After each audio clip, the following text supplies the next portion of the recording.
சிலர்லாம் பார்த்தீங்கன்னா, நீங்கள் ஒருத்தர் நல்லது செய்வாங்கன்னா, தானம் தர்மம் செய்கிறாங்கன்னா, நிறைய பேர் ஏன் செய்கிறாங்கன்னா, இதனால அவங்களுக்கு ஏதோ ஒன்று பிறகு கிடைக்கும்ன்றதுக்காக செய்கிறாங்க. ஒருத்தர் பிச்சை கேட்குறாங்கன்னா அவங்க எப்படி யோசிக்கிறாங்க, இன்றைக்கி இவங்களுக்கு கொடுக்காமல் போயிட்டா நாளைக்கு வந்து நமக்கு கிடைக்காம போயிடுமோ, கர்மான்னு ஒன்று இருக்குல்ல அப்படின்றாங்க. அப்போ நம்ம செய்கிறது தான் நமக்கு திரும்ப வரும், அப்போ எதுக்கும் செஞ்சுருவோம், அப்போ நாளைக்கு நமக்கு ஏதோ நல்லது நடக்கிறதுக்கு வாய்ப்பு இருக்குது.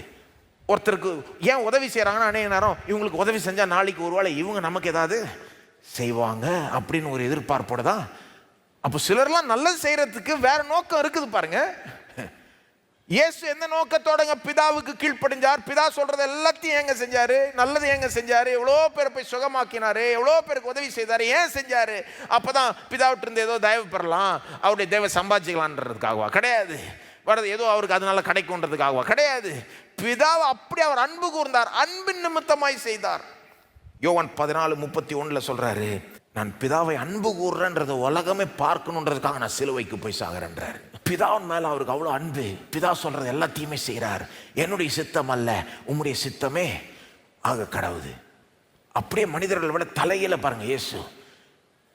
மனுஷன் வந்து ஒரு கட்டளை கூட கரெக்டாக கடைப்பிடிக்க முடியல. ஒன்றும் இல்லைங்க, நீங்கள் ஒரு கட்டளையில் நம்ம எல்லாம் ஃபெயிலு. எந்த கட்டளை தெரியுமா? ஃபஸ்ட்டு கட்டளை என்னது? உன் தேவனாய கர்த்தரை முழு இதயத்தோடு, ஆத்மாவோடு, பலத்தோடு, மனதோடு அன்பு கூறுவாயாக. எந்த மனுஷன் நெஞ்சை தட்டு சொல்ல முடியும், நான் கடவுளை முழு உள்ளத்தோடு, பலத்தோடு, ஆத்மாவோடு அன்பு கூர்ந்துட்டேன்னு யாராவது சொல்ல முடியுமா? சொல்லவே முடியாது. அங்கேயே அவுட்டு.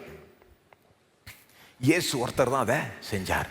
அன்பு நிமித்தமாக பிதா சொன்னது எல்லாத்தையும் செஞ்சார். அவருடைய கீழ்ப்படுதல் உச்சகட்டம் என்னது?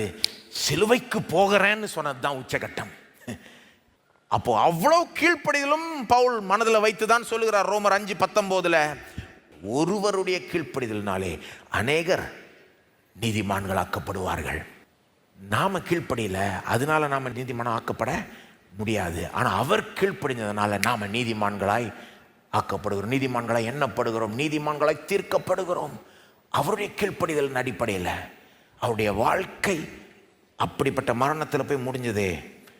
மரணத்தில் உச்ச நிலைக்கு வந்த அவருடைய பூர்ண கீழ்ப்படிதலின் வாழ்க்கை நிமித்தமாய் நாம நீதிமான்களாய் ஏற்றுக்கொள்ளப்படுகிறோம்.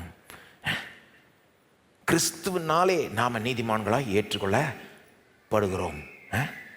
கிறிஸ்துவனால தான் நம்ம பாவம் மன்னிக்கப்படுது.